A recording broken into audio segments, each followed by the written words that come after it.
r/AskReddit. Art teachers of Reddit. What's the most disturbing artwork a student has ever submitted? My cousin loves to draw. When she was about 4 years old, she showed me a paper full of eyes. I asked her what was she trying to convey. She said eyes. I see many eyes in my room at night. Good ducking by. Well, it's this one that got me. Abuse at home. Deviancy of all sorts. Unfair social norms on children's artwork. They're unfortunate, but hey, in life we do what we can to help and move on. But eyes. I see many eyes in my room at night. Duck that hitna panopanope. Edit. Duck. Why do Joel have to reply to this comment? Non-stop reminders this whole day. Duck. I used to be one of those kids. When I sleep alone, there are always these tall blue people wearing white clothes there, so I can sleep safe. Little boy laugh. Edit. And now my top comment is about how I might just be a bit crazy. One art class I took, there was a student who didn't get along with the teacher, whose last name happened to be a fruit. In this class, sketchbooks were a requirement. So when it came time to hand them in, he only drew one thing in his, the same fruit as the teacher's last name hanging from a tree by a noose. The kid was confronted, but he claimed it was a coincidence. You got a suicidal fruit? I call that melancholy. Okay, Wheezy. Art teacher here. I had a kindergartner draw a bunch of long triangles with handles and red spray coming off of them, looking like the way a 5-year-old would draw a knife or a dagger, and lots of blood. I asked him to tell me about his drawing, and he got all shy and wouldn't say anything. I kept his drawing and showed it to his babysitter, who picked him up from school, and relayed my concern. She scoffed and said, "Oh, that's just a rocket ship. He draws them all the time." Turns out the red was fire, not blood. What I saw as the handle of a knife was the booster engine of the rocket. /Fascipum. I should have known. The kid is obsessed with rockets. When I was 5 or 6, my teacher called CPS and had my parents come in because I was drawing nothing but big Ted broads holding peens. I was actually drawing muscle men with swords. I had just seen Conan the Barbarian. Haha, that's amazing. That teacher needs to lay off the porn. Not disturbing. More confusing. 5-year-old presented me with a photo of a full-on naked, bald man. Only place of hair was his nipples.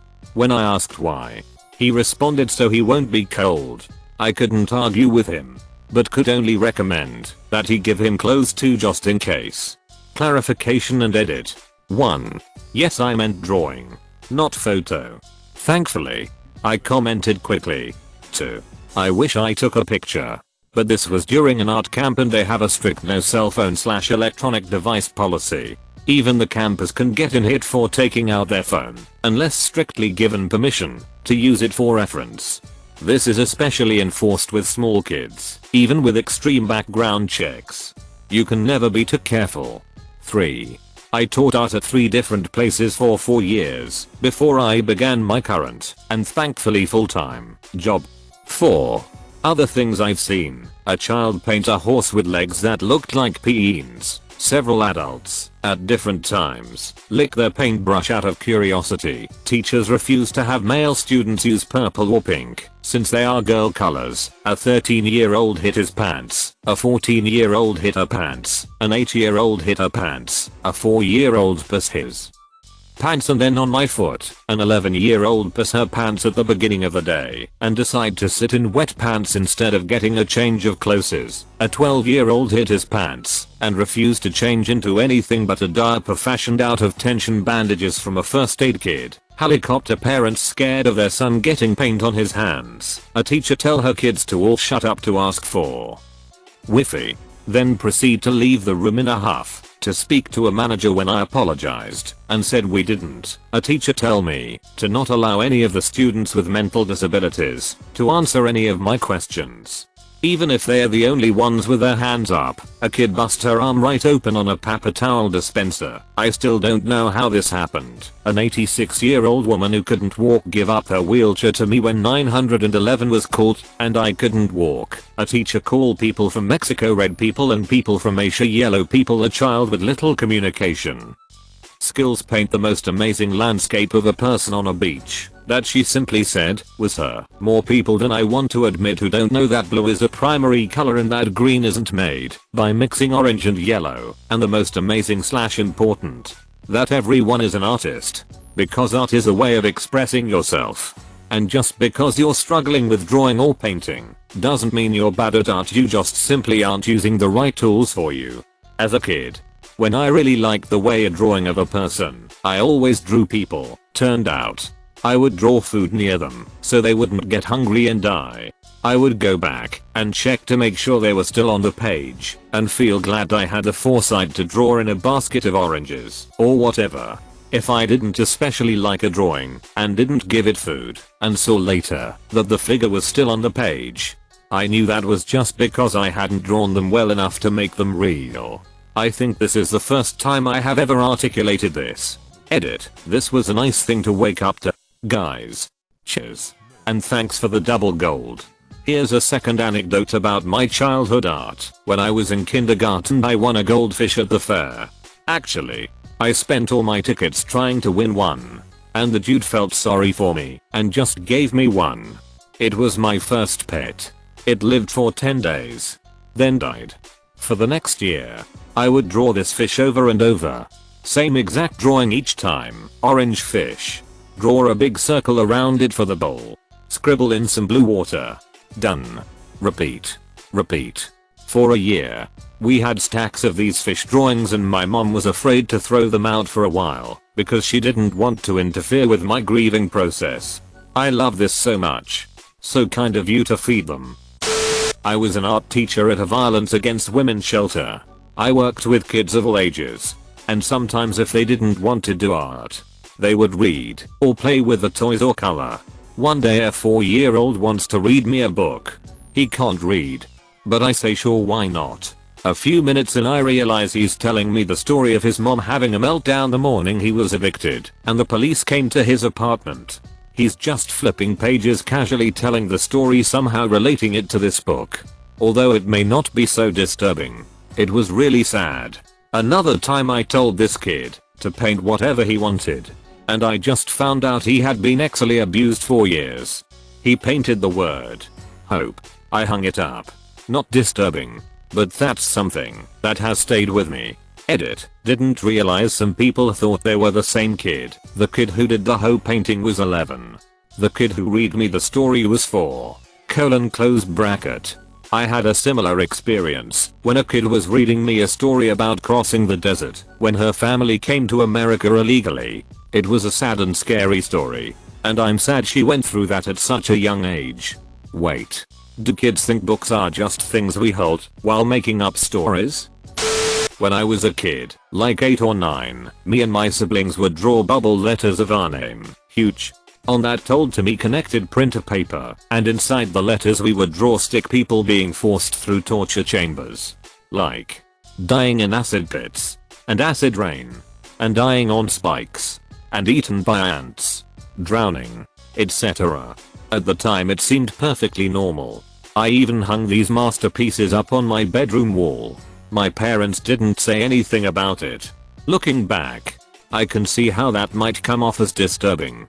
But I actually had a great childhood with very loving parents. I just happened to enjoy killing stick people. Long story short, kids are just weird sometimes. Back in middle school there seemed to be a little trend like this going around. Never saw the bubble letters, though. It was always a kind of hand-drawn kiddie menu style maze drawn in notebook margins and things like that. All the dead ends were literal. I don't know why, but I really got into it for a while. I had an entire secret Crayola sketchbook that I'd hide under my mattress because I assumed anyone who saw pages full of violent stick figure deaths and creepy alien vampire monsters with giant reptile tongues for some weird reason would think I was really disturbed. I mean, I wouldn't blame them. I rediscovered them when I was moving house a few years back, and before I remembered it was just the thing we kids did in 7th grade. Spent a good several minutes wondering if little me was alright in the head. Seems like being interested in torture is a normal developmental stage. I used to rescue my toys from horribly graphic kidnappings into slavery. I only grew up 1% kinky. I once painted a picture of a giant psychedelic squirrel holding a human head in its paws like an acorn. The superintendent of our school system bought it at my senior art show for $200 and it still hangs in his house today. That superintendent is ducking metal. Yeah, I was really confused when he bought it. Normal looking teacher guy in a suit bought my favorite piece. I asked my art teacher about him and he said they hung out and he's a cool dude outside of school. He also bought a bunch of random sketches of people bending over to show their asses that I did in my sketchbook. I got away with a lot of stuff in high school. Second grade self-portraits a nightmare source. Jagged teeth. Big bug eyes. Pointy ears. Everything is terrifying. Oh, you have no idea, child. If vampire self-portraits scare you, well, let's just say you won't last long. Could vampires even paint a self-portrait? It's not like they can see what they look like in a mirror. My class of kindergartners were drawing pictures to put in a care package for deployed troops. Well, one girl, you know, yes. I know who you know is. Yes. Here parents do too. Yes. That was intentional. Drew a picture of a family crying over a tombstone with a caption saying "Don't feel bad. It's almost over." Holy hell, kid. I almost put it in for humor. But I decided to put it on the wall of little horrors. Note to self, make wall of little horrors. Edit, apparently it already exists. Well, ducked up things are so common in the staff room we have the best ones. Ducked up poems, pictures, tapes, you name it. Not a teacher. Not even art class technically. So sorry if this isn't what you're looking for. I hated my photography teacher in grade 12, he was a peen. We had an assignment every week where we would submit pictures under the topic of the week. Things like autumn or fashionista. One week he assigned burst of color. He had especially pissed me and a couple of my buddies off that week. My buddy Emily and I were downtown when we saw a roadkill squirrel in a parking lot. It was fairly fresh and its intestines were hanging out and bleeding. Being a duckhead 17-year-old, I thought it would be hilarious to submit it for the burst of color topic. I got called down to the office the next day to talk about it. Apparently I had really upset my teacher and he was genuinely worried. Looking back, I'd probably be worried about me too. That is kinda like what I did for a nature project. I'm really lazy. So I put off a moment of nature that struck you project until the last day. So I saw a baby lizard that I accidentally crushed being eaten by its mom. Took a snap and submitted it. The only reason I remember it is because I was writing about it in my notebook while sitting in the dean's office. Sure. Laziness. You're just secretly psycho, aren't ya? I was in a fraternity in college. Lived in the fraternity house for 2 years. Best time I never wanna have again. Anyways. Next door to our fraternity house is a kindergarten. Yeah. IDK why they did that. But they did. Anyways. My senior year, one of our fraternity brothers died when he crashed his motorcycle. We don't know how he crashed, but he did. Hit his head and died. Apparently he was conscious till he got to the hospital and crashed when they put him in a medical induced coma. As a kind gesture, the daycare ladies made the kids write us cards and delivered all of them to us. I don't think the teachers looked through all of them cause some of them were kinda brutal. Keep in mind these kids are like preschool age to kindergarten. One of them was simple but cold. On the front it said hey, and then you open up the card to a drawing of a watch and the bold words time limit. We were shocked to say the least. There was a lot of confusion on whether or not we were being threatened by a 6-year-old. Another one drew a picture of our house and it looked like a legit prison. Bars instead of windows and everything. Another one said I hope your friend stops being dead or else you'll never see them again. That was quite disturbing. And that's all I can remember for now. I'll text a couple of my buddies I still keep in touch with and see if they can remember more.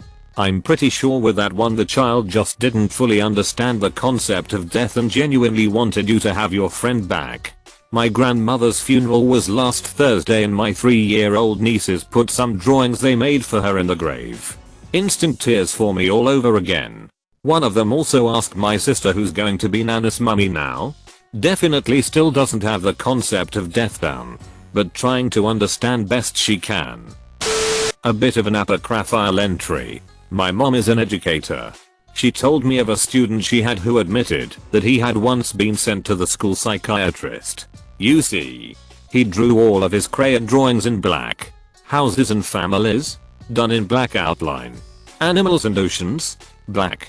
Grass and plants, black. Mick Jagger had nothing on this kid. But as it turns out, this kid wasn't a sociopath. He wasn't depressed and angry. He didn't want to kill his parents. No. He was just totally colorblind. And his tablomates at art class always stuck him with a black crayon and hoarded all the colors for themselves. Since he couldn't tell the difference anyway, he was more than happy to oblige. Edit. Our mind barks. I can't spell well sometimes. Especially when it's late and I'm tired. It turns out the word spelling is apocryphal. Oops. Thanks for the pointers. I've had numerous other people question the validity of the story and the kid's color blindness. Like I said, this is a story that's basically been told through 3 people. So I can't verify its validity. But my basic understanding was this. Kid was 100% colorblind. Could only see white, black, and shades of grey. His kindergarten class organized art into table groups that required them to share crayons. His friends always gave him the black crayon, while they hoarded all the other colors. That's a little bizarre and disappointing that they did that just over black crayon drawings. Geez. God forbid a kid have their own character or be a little different in any way. I guess. I don't think that's overboard at all. Kids that are going through some deep stuff sometimes need someone to talk to. Seems like it would have been an open and shut case for colorblind crayon kid. Psychiatrist, so why do you only draw in black? Kid, I'm colorblind. Psychiatrist, fair enough. Free to go kid. Ducking like and subscribe.